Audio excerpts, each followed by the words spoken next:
ഷഹീദാണെന്ന് certificate കൊടുക്കാൻ, അയാൾ ഷഹീദാണെന്ന് ഉറപ്പിച്ച് പറയാൻ നമുക്കാർക്കും അവകാശമില്ല. അതിനുള്ള അനുവാദം നമ്മുടെ ദീന് നമുക്ക് അനുവദിച്ചു തന്നിട്ടില്ല. ഒന്നാമത്തെ കാര്യം. രണ്ടാമത്തെ കാര്യം, ഈ മനുഷ്യനൊക്കെ ഷഹീദാണെന്ന് പറയണമെങ്കിൽ അവരുടെ വിവരക്കേട് എത്രയായിരിക്കും? ഈ ഇറാന്റെ ഭരണാധികാരിയെ പറ്റിയിട്ട് നമ്മൾ പഠിച്ചിട്ടുണ്ടോ? അയാൾ ആരാണ്? അയാൾ മുസ്ലിങ്ങളോട് ചെയ്ത ക്രൂരത എത്രയാണ്? അയാള് അല്ലാഹുവിന്റെ റസൂൽ സല്ലല്ലാഹു അലൈഹി വസല്ലമയുടെ സഹാബിമാരുടെ വിഷയത്തിൽ എടുത്തിട്ടുള്ള നിലപാട് എന്താണ്?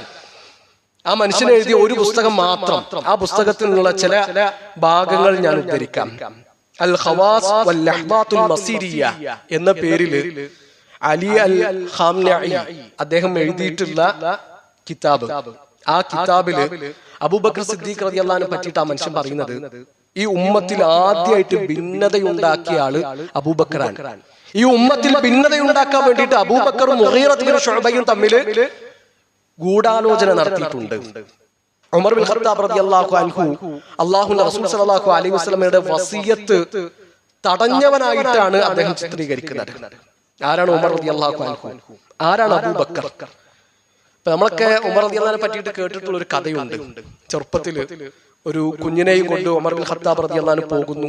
ആ കുഞ്ഞിനെ ജീവനോടുകൂടി കുഴിച്ചു മൂടുന്നു. പിന്നീട് മുസ്ലിം ആയതിനു ശേഷം ഉമർ ബിൻ ഖത്താബ് റളിയല്ലാഹു അൻഹു അതിന്റെ പേരിൽ വല്ലാതെ സങ്കടപ്പെടുന്നു. ഷിയാക്കൾ ഉണ്ടാക്കിയ കഥയാണ്. ഉമർ റളിയല്ലാഹു അൻഹുവിനെയും അബൂബക്കർ റളിയല്ലാഹു അൻഹുവിനെയും അങ്ങേയറ്റം വെറുക്കുന്ന റാഫിദിയാക്കൾ ഉണ്ടാക്കിയ കെട്ടുകഥയാണത്. ഉമർ ബിൻ ഖത്താബ് റളിയല്ലാഹു അൻഹു അങ്ങനെ ജാഹിലിയത്തിലോ ഒരു പെൺകുട്ടിയെ കൊന്നിട്ടില്ല. ഉമർ റളിയല്ലാഹു അൻഹു ഖുറൈശിയാണ്. അറബികൾ എല്ലാവരും പെൺകുട്ടികളെ ജീവനോട് കൂടി കുഴിച്ചു മൂടിയവരല്ല. ഖുറൈശികൾക്കിടയിൽ അങ്ങനത്തെ ഒരു ഏർപ്പാടില്ല. ഉമർ റളിയല്ലാഹു അൻഹുവിന്റെ മൂത്ത മകൾ ഹഫ്സയാണ്. അല്ലാഹുവിന്റെ റസൂൽ സല്ലല്ലാഹു അലൈഹി വസല്ലമയുടെ ഭാര്യയാണ്, നമ്മുടെ ഉമ്മയാണ്. അപ്പൊ മൂത്ത മകളെ കൊല്ലാതെ പിന്നെ വേറൊരു മോളെ ഉമർ ബിൻ ഖത്താബ് റളിയല്ലാഹു അൻഹു കൊല്ലേ.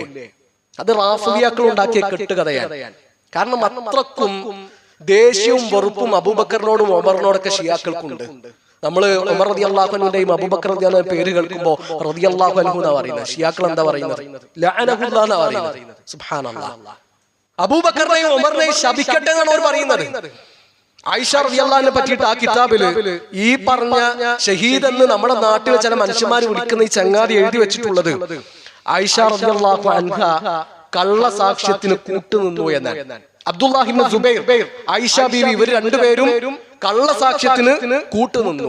സഅദ് ബിൻ അബി വഖാസ് റളിയല്ലാഹു അൻഹും അബൂ മൂസ അൽ അശ്അരി റളിയല്ലാഹു അൻഹും അബ്ദുല്ലാഹി ഇബ്നു ഉമറും അവർക്കൊക്കെ സത്യം അറിയാമായിരുന്നു. പക്ഷേ ദുനിയാവിനോടുള്ള മോഹം കാരണം ആ സത്യം അവർ മറച്ചു വെച്ചു. അല്ലാഹുവിന്റെ റസൂൽ സല്ലല്ലാഹു അലൈഹി വസല്ലമയുടെ സഹാബിമാരെ പറ്റിയിട്ട്, നമ്മുടെ ഉമ്മയെ പറ്റിയിട്ട് ഇയാൾ എഴുതി വെച്ചതാണ്. അംർ ഇബ്നു ആസ് റളിയല്ലാഹു അൻഹുവിനെയും അദ്ദേഹത്തിന്റെ ഉമ്മയെയും പറ്റിയിട്ട് ഇയാൾ എഴുതിയിട്ടുള്ളത്, അംർ ഇബ്നു ആസിന്റെ ഉമ്മ വ്യഭിചാരിണിയായിരുന്നു. നബി സല്ലല്ലാഹു അലൈഹി വസല്ലമയുടെ സഹാബിമാരെ പറ്റിയിട്ട് അത്രക്കും മോശമായ നിലപാടുകളാണ് ഷിയാക്കൾക്കുള്ളത്, പ്രത്യേകിച്ച് റാഫിദിയാക്കൾക്കുള്ളത്. അബ്ദുറഹ്മാൻ ഇബ്നു ഔഫിനെ ചതിയനും വഞ്ചകനും ആയിട്ടാണ് ഈ കിതാബിൽ ഇയാൾ ചിത്രീകരിക്കുന്നത്. ഈ മനുഷ്യനെ മരിച്ചു കഴിഞ്ഞാൽ ഷഹീദ് എന്ന് വിളിക്കാൻ എന്ത് യോഗ്യതയാണ് അയാൾക്കുള്ളത്? അപ്പൊ നമ്മളിങ്ങനെ പറയും, അപ്പൊ നിങ്ങള് അമേരിക്കന്റെ കൂടെയാണോ? അപ്പൊ നിങ്ങൾ ഇസ്രായേലിന്റെ കൂടെയാണോ? നമ്മൾ അമേരിക്കന്റെ കൂടെയല്ല, ഇസ്രായേലിന്റെ കൂടെയല്ല, ഇറാന്റെ കൂടെയുമല്ല. ഇത് മൂന്നും ഇസ്ലാമിന്റെ ശത്രുക്കളാണ്. അമേരിക്കയും ഇസ്രായേലും ഇസ്ലാമിന്റെ ശത്രുക്കളാണ്. അതുപോലെ ഇസ്ലാമിന്റെ ശത്രുക്കളാണ് ഇറാനും.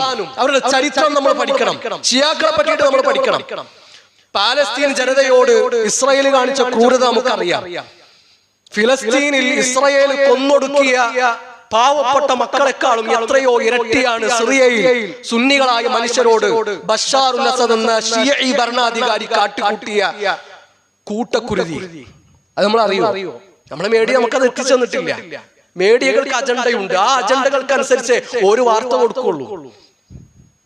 ഫിലസ്തീനിൽ ഇസ്രായേൽ കൊന്നൊടുക്കിയതിനേക്കാളും എത്രയോ ഇരട്ടിയാണ് സിറിയയിൽ ഈ പറഞ്ഞ ഷിയാക്കള് കൊന്നൊടുക്കിയിട്ടുള്ളത്. ഈ ഇറാൻ ഭരണകൂടത്തിന്റെ ഒത്താശയോടുകൂടി, സഹായത്തോടുകൂടി. അതുകൊണ്ട് ഒരു ഇസ്ലാമിന്റെ സംരക്ഷകരായിട്ടും മുസ്ലിങ്ങളുടെ സംരക്ഷകരായിട്ടും ചിത്രീകരിക്കപ്പെടുമ്പോ അത് ശരിയല്ല. സഹാബിമാരെ ചീത്ത വിളിച്ച ഒരു മനുഷ്യരെ എങ്ങനെയാണ് നമുക്ക് ഷഹീദ് എന്ന് വിളിക്കാൻ കഴിയുക? ഉറക്കെ നമ്മൾ പ്രഖ്യാപിക്കണം.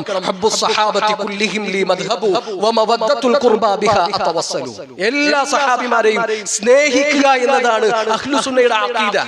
സഹാബിമാരോട് വെറുപ്പുള്ള ഒരു മനുഷ്യൻ എങ്ങനെയാണ് ഈ ദീൻ ആചരിക്കുക? ഈ ദീൻ നമുക്ക് എത്തിച്ചെന്നത് ആരാണ്? അല്ലാഹുവിന്റെ റസൂൽ സല്ലല്ലാഹു അലൈഹി വസല്ലമയുടെ ചുണ്ടുകളിൽ നിന്ന് ഇസ്ലാമിന്റെ അധ്യാപനങ്ങൾ കാതുകൾ കൊണ്ട് നേരിട്ട് കേട്ടവരാണ് അല്ലാഹുവിന്റെ റസൂൽ സല്ലല്ലാഹു അലൈഹി വസല്ലമയുടെ അനുചരന്മാർ. ആ അനുചരന്മാർ ഒരാൾ ചീത്ത വിളിക്കുന്നുണ്ടെങ്കിൽ, ഒരാൾ തെറി വിളിക്കുന്നുണ്ടെങ്കിൽ, അവരെ മോശക്കാരായിട്ട് ചിത്രീകരിക്കുന്നുണ്ടെങ്കിൽ അവർ ഇസ്ലാമിന്റെ ശത്രുക്കളാണ്, അവർ ദീനിന്റെ ശത്രുക്കളാണ്. സഹാബിമാരെ ചീത്ത വിളിക്കുന്നവൻ ദീനിന്റെ ശത്രുക്കളാണ്. وقل إن خير الناس بعد محمد وزيراه قدما ثم عثمان الأرجح ورابعهم خير البرية بعدهم علي حليف الخير بالخير منجح وإنهم للرهط لا ريب فيهم على نجب الفردوس بالنور تسرح سعيد وسعد وابن عوف وطلحة وعامر فهر والزبير الممدح. സ്വർഗം കൊണ്ട് സന്തോഷ വാർത്ത അറിയിക്കപ്പെട്ട ഈ സഹാബിമാരെ പറ്റിയിട്ടൊക്കെ എഴുതി വെച്ചിട്ടുള്ളതാണ്. ഇത് ഒരൊറ്റ കിതാബിലുള്ള ഉദ്ധരണികളാണ്. ഒറ്റ കിതാബില് ഈ പറഞ്ഞ അലി ഖാംനഈ എഴുതി വെച്ചിട്ടുള്ള കാര്യങ്ങളാണ് ഞാൻ വായിച്ചത്. അപ്പൊ എത്ര വലിയ അപരാധമാണ് സഹാബിമാരോട് ഷിയാക്കൾ കാണിച്ചിട്ടുള്ളത്, റാഫിദിയാക്കൾ കാണിച്ചിട്ടുള്ളത്. അതുകൊണ്ട് ഇങ്ങനത്തെ വിഷയങ്ങളിൽ ഇടപെടുമ്പോൾ നമ്മൾ പക്വമായിട്ട് ഇടപെടുക. ഇസ്ലാം എന്ന് പറഞ്ഞ വികാരമല്ല, വിവേകത്തോടു കൂടി ഇടപെടുക. സോഷ്യൽ മീഡിയയിലൊക്കെ വളരെ ഗൗരവപരമായ ചർച്ചകൾ നടന്നുകൊണ്ടിരിക്കുകയാണ്. അപ്പൊ ഇതില് നമ്മുടെ നിലപാട് എന്താണ്? അഹ്ലുസുന്നയുടെ നിലപാട് എന്താണ്? നമ്മുടെ ദീൻ എന്താണ് നമ്മളോട് പറയുന്നത്? ഇതൊരു രാഷ്ട്രീയ വിഷയമല്ല, ഇത് നമ്മുടെ വിശ്വാസകാരിയാണ്, ഇത് നമ്മുടെ അഖീദയുടെ വിഷയമാണ്. അപ്പൊ അത് ആ ഗൗരവത്തിൽ തന്നെ കാണാൻ നമ്മൾ പ്രത്യേകം ശ്രദ്ധിക്കുക. ആത്മാർത്ഥമായിക്കൊണ്ട് നമ്മുടെ സഹോദരങ്ങൾക്ക് വേണ്ടിയിട്ട് നമ്മൾ പ്രാർത്ഥിക്കുക. നമുക്ക് അമേരിക്കയുടെയും ഇസ്രായേലിന്റെയും ഇറാന്റെ ഒക്കെ മുകളിൽ ഒരു അല്ലാഹു ഉണ്ട്. ആ റബ്ബിൽ നമ്മൾ പ്രതീക്ഷ വെക്കുക. അതാണ് ബദർ നമുക്ക് തരുന്ന സന്ദേശവും. അല്ലാഹു നമ്മുടെ ഒക്കെ സഹോദരങ്ങളുടെ ജീവിതത്തിൽ സ്വസ്ഥതയും സമാധാനവും ഒക്കെ നൽകട്ടെ. ആ ഗൾഫ് രാജ്യങ്ങളിൽ അല്ലാഹു പൂർണ്ണമായിട്ടുള്ള ശാന്തി തിരിച്ചു നൽകട്ടെ. പ്രിയപ്പെട്ടവരെ, നമ്മൾ അവസാനത്തെ 10ലേക്കാണ് നീങ്ങിക്കൊണ്ടിരിക്കുന്നത്. റമദാൻ എന്ന് പറഞ്ഞാൽ പെട്ടെന്ന് തീർന്നുപോയി. എത്ര പെട്ടെന്നാണ് ഈ ദിവസങ്ങൾ കടന്നു പോയതെന്ന് നമ്മൾ ആലോചിക്കുക. അയ്യാമ മഅദൂദാത്ത്, എണ്ണപ്പെട്ട കുറച്ച് ദിവസങ്ങളാണെന്ന് ഖുർആൻ പറഞ്ഞത് എത്ര സത്യമാണ്. ഇനി കുറച്ച് ദിവസങ്ങൾ കൂടിയാണ് നമ്മുടെ മുമ്പിലുള്ളത്. അവസാനത്തെ 10 നമ്മൾ നന്നായിട്ടൊന്ന് ഒരുങ്ങുക. അരമുണ്ടൊക്കെ മുറുക്കി കൊടുത്ത് ഇബാദത്തുകൾ സജീവമായി പള്ളിയിലേക്ക് കൂടുതൽ അടുക്കാൻ നമ്മൾ ഓരോരുത്തരും ശ്രദ്ധിക്കുക. നബി സല്ലല്ലാഹു അലൈഹി വസല്ലം ശദ്ദ മിസ്റഹു വഅഹ്യാ ലൈലഹു വഅയ്ഖള അഹ്ല, അരമുണ്ടൊക്കെ മുറുക്കി കൊടുത്ത് കുടുംബത്തെ വിളിച്ചുണർത്തി രാത്രിയെ ജീവിപ്പിച്ചിരുന്ന ദിവസങ്ങളാണ് വരുന്നത്. ഇപ്പൊ രാത്രി നിസ്കാരങ്ങളിൽ ഇത്ര ദിവസം നമുക്ക് കണിശതയില്ലായിരുന്നുവെങ്കിൽ ഇനിയുള്ള ദിവസങ്ങൾ അങ്ങനെ ആകാൻ പറ്റൂല. ഖുർആൻ പാരായണത്തിൽ നമ്മൾ ഒരുപാട് പറകിലായിരുന്നുവെങ്കിൽ ഇനിയുള്ള ദിവസങ്ങൾ അങ്ങനെ ആകാൻ പറ്റൂല. സ്വതക്കയുടെ കാര്യത്തിൽ നമ്മൾ ഇനിയും മുന്നോട്ട് വരണം. ഇബാദത്തുകൾ കൊണ്ട്, പുണ്യകർമ്മങ്ങൾ കൊണ്ട് വരും ദിവസങ്ങൾ സജീവമാക്കാൻ നമ്മൾ ഓരോരുത്തരും ശ്രദ്ധിക്കുക. 10 ദിവസവും ഇഅ്തികാഫിരിക്കാൻ കഴിയുന്നവർ അങ്ങനെ തന്നെ പ്ലാൻ ചെയ്യുക.